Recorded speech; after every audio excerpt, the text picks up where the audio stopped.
Je salue le peuple de Dieu, les enfants de Dieu. Je suis le frère de Somme. Voici encore une fois de plus avec vous. Nous allons continuer sur le repentir. Nous avons promis cette fois-ci parler un peu plus en profondeur. Et c'est ce que, par la grâce de Dieu, et conduit par son esprit, nous allons faire. Frère, nous avons dit la dernière fois, pour un petit résumé, que sans le Saint-Esprit, on n'est pas enfant de Dieu. Et que pour avoir le Saint-Esprit, comme la parole le recommande par la bouche de Pierre, le Seigneur a dit de se repentir, de s'être baptisé pour le pardon des péchés, et ensuite on reçoit le don du Saint-Esprit. C'est très clair. Mais le repentir, en fait, il consiste à regretter. Donc, si ce qu'on te dit ne te fait pas regretter, tu ne pourras pas recevoir le Saint-Esprit. Oui, il faut que tu sois touché. Il faut que celui à qui on parle, ou bien celui qui reçoit la parole, soit touché. Donc, nous devons faire attention à la cible. Oui, il y a les Israélites, dans Actes des Apôtres, pour parler du repentir, Paul a parlé aux Israélites. Et il leur a parlé de la loi de Moïse. Comme quoi, c'est dans la loi de Moïse que le Seigneur avait prévenu qu'il allait faire venir le Messie. Et en parlant ici, il a essayé de faire comprendre à ceux qui l'écoutaient, c'est-à-dire ces Israélites-là, que celui que vous avez crucifié, c'était celui dont Moïse parlait. C'est pourquoi, touchés par cette parole-là, ils ont demandé à Pierre en disant, « Oh frère, que ferons-nous » Vous voyez, on ne peut pas prêcher de la sorte aux païens. Parce qu'ils ne sont pas concernés par la loi de Moïse. Il faut trouver ce qui les concerne, ce qui les met en porte-à-faux avec la parole de Dieu, selon que Dieu avait un plan pour eux, afin qu'ils soient touchés. Donc, il y a ceux qui sont d'Israël. Il faut savoir comment leur parler. Par rapport à la loi de Moïse, c'est très clair. Maintenant, comment parler à ceux qui ne sont pas d'Israël, c'est-à-dire les nations? Et parmi ceux-là, il y a plusieurs cibles encore. Il y a, par exemple, selon les Écritures, nous allons prendre dans les Écritures des cas précis, afin de ne pas dire des choses par rapport à notre propre intelligence. Quand je prends Actes des Apôtres et Actes des Apôtres, oui, le chapitre 19, et à partir du verset 23, je lis les Écritures. Il suivait à cette époque un grand trouble au sujet de la voix du Seigneur. Un nommé Démétrius, offert fabricant en argent des temples de Diane, et procurait à ses ouvriers un gain considérable. Il les rassembla avec ceux du même métier et dit, « Ô hommes, vous savez que notre bien-être dépend de cette industrie, et vous voyez et entendez que non seulement à Éphèse, mais dans presque toute l'Asie, ce Paul a persuadé et détourné une foule de gens en disant que les dieux faits de main d'hommes ne sont pas des dieux. » Le danger qui en résulte, ce n'est pas seulement que notre industrie ne tombe en discrédit, mais c'est encore que le temps de la grande déesse Diane ne soit tenu pour rien, et même que la matière de celle qui est révélée dans toute l'Asie et dans le monde entier ne soit réduite au néant. Ces paroles les ayant remplies de colère, ils se mirent à crier, « Grande est la Diane des Éphésiens. » Toute la vie fut dans la confusion. Ils se faisaient tous ensemble au théâtre, entraînant avec eux Gaius et Aristarque, Macédonien, compagnon de voyage de Paul. Paul voulait se présenter devant le peuple, mais les disciples en empêchèrent. Quelques-uns même, des Asiatiques, qui étaient ses amis, envoyèrent vers lui pour l'engager à ne pas se rendre au théâtre. Les uns criaient d'une manière, les autres d'une autre, car le désordre régnait dans l'assemblée et la plupart ne savaient pas pourquoi ils étaient réunis. Alors on fit sortir de la foule Alexandre, que les Juifs poussaient en avant, et Alexandre, faisant signe de la main, voulait parler au peuple. Mais quand il reconnut qu'il était juif, tous d'une voix crièrent pendant près de 2 heures, « Grande est la déesse est la diane des Éphésiens. Amen. Nous pouvons comprendre, nous comprenons ici que c'est encore une adoration. Mais ceux-là, ils ne sont pas concernés par la loi de Moïse. Ils adorent une divinité qu'ils appellent la grande Diane. Donc à ceux-là, il va falloir avoir une manière de leur parler, afin qu'ils comprennent qu'ils sont dans l'erreur. Et étant touchés, en ce moment-là, ils vont se repentir et ensuite recevoir le Saint-Esprit. Je prends encore un autre cas où le Seigneur va nous faire voir, va nous parler des épicuriens et des stoïciciens. Les épicuriens, c'est ceux qui s'intéressent aux philosophes Épicure. J'ai lu les Écritures. Acte 17, à partir du verset 16. Je lis. Comme Paul les attendait à Athènes, il sentait au-dedans de lui son esprit s'irritait à la vue de cette vie pleine d'idoles. Il s'entendait donc et dans la synagogue avec les Juifs et les hommes craignant Dieu, et sur la place publique chaque jour avec eux, avec ceux qu'il rencontrait.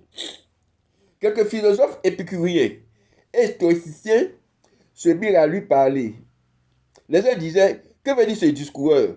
D'autres, l'entendant annoncer Jésus et la résurrection, disaient, il semble qu'il annonce des divinités étrangères. Alors il le prit et le menait à l'aéropage en disant, pourrons-nous savoir quelle est cette nouvelle doctrine que tu enseignes? Car tu nous fais entendre des choses étranges. Nous voudrons donc savoir ce que cela peut être. Amen. J'ai pris ces cas-là, qui sont bibliques, pour expliquer que ces personnes-là, que ce soit ceux d'Éphèse, ou alors ceux dont je viens de parler tout à l'heure, les épicuriens et puis les stoïciciens, ce ne sont pas des peuples qui s'intéressaient à la loi de Moïse. Ils avaient leur réalité sur lesquelles Paul, oui, le frère Paul, qui était assez outillé pour aller parler aux païens, devait se baser pour leur envoyer, pour leur apporter l'évangile. Donc, dans le cas, par exemple, des philosophes, Paul va parler. Et c'est là qu'il prend la parole dans Acte 18, Acte 17, à partir du verset 22. Je lis, Paul debout au milieu de l'aéroport dit, hommes athéniens, je vous trouve à tous égards extrêmement religieux, car en parcourant votre ville et en considérant les objets de votre dévotion, j'ai même découvert un autel avec cette inscription. À un Dieu inconnu, ce que vous révérez sans le connaître, c'est ce que je vous annonce. Le Dieu qui a fait le monde et tout ce qui s'y trouve, étant le Seigneur du ciel et de la terre, n'habite point dans des temples faits des mains d'hommes. Il n'est point servi par des mains humaines, comme s'il avait besoin de quoi que ce soit. Lui qui donne à tous la vie, la respiration et toutes choses. Il a fait que tous les hommes sortis d'un seul sang habitent sur toute la surface de la terre, ayant déterminé la durée des temps et les bornes de leur demeure. Il a voulu qu'ils cherchassent le Seigneur et qu'ils s'efforçassent de le trouver en tâtonnant, bien qu'il ne soit pas loin de chacun de nous. Car en lui, nous avons la vie, le mouvement et l'être. C'est ce qu'on dit aussi quelques-uns de vos poètes. De lui, nous sommes la race. Amen. Chers frères et sœurs, nous sommes en train de découvrir là que Paul a laissé totalement de côté la loi de Moïse, le peuple d'Israël, et a fait preuve d'une connaissance des origines de l'homme. Depuis Genèse. Quand le Seigneur dit de prêcher la repentance, c'est pour dire il faut bien que les enseignants fassent très attention à ce qu'ils enseignent. Nous ne sommes pas des Israélites. Nous sommes des nations. Et il y a un évangile pour nous. C'est vrai, nous entendons souvent dire, celui qui n'a pas d'enfant, il n'a qu'à venir, Jésus va lui donner un enfant. Celui qui veut voyager, il n'a qu'à venir, Jésus va lui donner un voyage. Celui qui veut se marier, il n'a qu'à venir, Jésus va lui donner un mariage. Non, Jésus n'est pas un charlatan. Ne prêchons pas n'évangélisons pas à la manière des charlatans. Il faut reconnaître que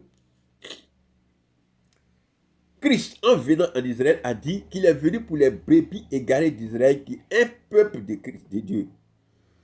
Donc l'Église, aujourd'hui qui a été détruite, doit ramener les brebis égarées de l'Église dans l'Église. À la manière de Christ qui a cherché à ramener les brebis égarées d'Israël dans la parole de Dieu. Non, et non, chercher à sauver le monde. Donc il faut que nous fassions preuve de connaissance, afin que nous puissions donner la connaissance qu'il faut, à qui il faut, comme il faut, soutenant toujours par les Écritures. C'est pourquoi nous disons aujourd'hui que celui qui veut évangéliser, qu'il ait de la connaissance, qu'il sache de quoi il s'agit, avant d'ouvrir la bouche, et non de faire la promotion d'une religion quelconque, quelle qu'elle soit. Même si elle porte le nom de Jésus-Christ. Faisons très attention à cela, parce que à cette allure-là, ce n'est plus le Saint-Esprit que nous cherchons à manifester, c'est autre chose. Donc, revenons aux Écritures pour comprendre ce que l'Esprit dit. C'est pourquoi, aujourd'hui, nous allons aller un peu plus en profondeur, comme nous l'avons promis la dernière fois, afin que nous comprenions que l'évangélisation doit être soutenue par les Écritures et que l'évangélisation soit une affaire des évangélistes, comme le Seigneur l'a bien stipulé dans sa parole. N'évangélise pas qui veut, parce que l'évangélisation est une matière assez importante qui consiste à parler de Jésus-Christ à ceux qui ne le connaissent pas, selon un certain nombre de critères.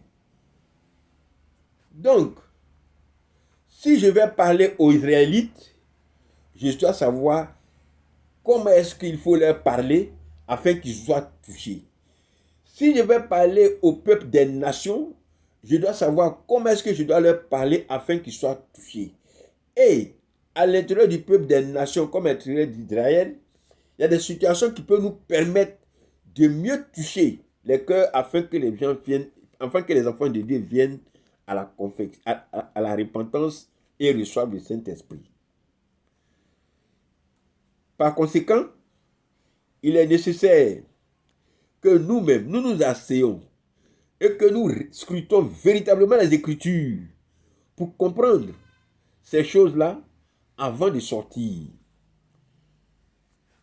Aujourd'hui, nous n'allons pas faire le procès, comme j'ai dit la dernière fois, d'une religion que ce soit. Mais nous voulons simplement recadrer, ramener la parole dans l'Écriture, dans les Écritures du Seigneur. Donc, il faut faire attention afin que ce que nous disons, à ce que nous abordons, soit soutenu par les Écritures et que l'effet, le seul effet qui est attendu, c'est qu'ils reçoivent le Saint-Esprit. Donc, une évangélisation où le Saint-Esprit n'apparaît pas, il faut se poser des questions. Soit il n'y a pas d'enfant de Dieu là-bas, soit c'est le discours qui a été mal donné. Et ça, c'est nécessaire que nous revenions aux fondamentaux afin que nous fassions ce que nous avons véritablement à faire et non autre chose. Ce soir, comme je l'ai dit, aujourd'hui, comme je l'ai dit, nous avons parlé un peu plus en profondeur de la repentance, comme nous avons commencé à le faire déjà, afin que nul n'en ignore. Donc Paul, qui est appelé à prêcher aux païens, c'est-à-dire aux gentils, se retrouve confronté à des cas précis. Mais le Seigneur lui-même, dans sa passion, va nous donner des éléments qui vont nous permettre de comprendre et de savoir ce que nous devons dire. Dans le temps de sa passion, dans Jean 19, dans le temps de sa passion, le Seigneur se trouve confronté d'abord à la religion, c'est-à-dire Caïphe, le souverain sacrificateur, qui est le dépositaire de la religion, c'est-à-dire la loi sur le sacrifice, en ce temps-là. Ensuite, il est conduit chez le Ponce Pilate, qui est le dépositaire de l'autorité. Ensuite, nous avons vu intervenir les soldats. Après eux, nous avons vu intervenir Simon de Cyrène. Nous avons vu intervenir le peuple. Nous avons vu intervenir la croix, les parents du Seigneur et toutes les femmes. Toutes ces personnes-là, le Seigneur, dans sa passion, a agi comme une action prophétique pour tirer notre attention. Lorsque Pilate dit, voici l'homme, cela doit nous interpeller, afin que nous comprenions que, en le disant, ce n'était pas une parole fortuite. La religion, il faut le dire avec assez de courage, ne peut pas favoriser le Saint-Esprit. Parce que la religion fait la promotion du formalisme. Or, le formalisme embrigade, le formalisme asservi. Nous le disons en connaissance de cause. Les rites et les rituels sont les fondements du formalisme dans la religion. Parce que c'est des dogmes, des choses qu'il ne faudrait pas transgresser. Des répétitions qu'il ne faudrait pas transgresser au code qu'il faut respecter. Or, Christ est venu nous appeler à la liberté. Donc, si nous prêchons Christ dans le formalisme, nous ne pouvons pas avoir le Saint-Esprit.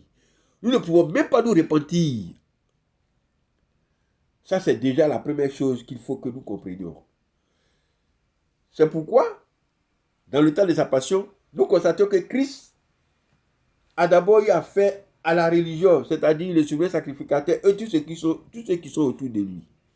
La cohorte, les huissiers, le tribun, toutes ces personnes-là sont représentées aujourd'hui dans les lieux de culte que nous voyons, même au-delà, dans les autres lieux, dans les autres cultures, même chez nous dans nos traditions. Il y a le souverain, il y a le sacrificateur, et il y a ces personnes qui gravitent autour de lui, qui en général ne savaient pas de quoi il s'agit. Mais dans un mouvement de respect sans limite, ils sont aux ordres de ce monsieur-là et ils font tout ce que la personne leur dit, sans savoir de quoi il s'agit. Donc, la cohorte, c'était un régiment à la solde des sacrificateurs, le tribun aussi, et les huissiers. Mais en vérité, toutes ces organisations-là nous permettent de dire qu'il y a eu falsification de la loi de Moïse. Parce que la loi de Moïse n'a jamais instruit Israël sur ces choses-là. C'est dans la durée, dans le temps que ces choses-là ont été implantées par l'intelligence des hommes. Voilà ce que crée la religion. surtout la religion des hommes. Donc aujourd'hui, nous allons nous arrêter sur la religion par rapport à la repentance. La religion ne peut pas favoriser la repentance. La religion, au contraire, renforce le formalisme. Et le formalisme, c'est la perpétuité, le rituel, les rites. L'Église de Jésus-Christ a sa religion, à la manière d'une civilisation. Et le Seigneur a bien dit dans les Épîtres, la vraie religion, la religion pure devant Dieu, consiste à s'occuper des veuves et des orphelins et à s'éloigner des souillures du monde. Point. Il n'y a pas de rite, il n'y a pas de rituel, donc pas de formalisme. Chers frères et sœurs, nous allons nous arrêter là ce soir, aujourd'hui encore, mais nous allons revenir sur cette première partie-là, qui nous permet d'entrer en profondeur. Ce sera toujours par les Écritures concernant le repenti. Que Dieu vous bénisse et nous pourrons rendez-vous pour la prochaine fois par la grâce de Dieu. Amen.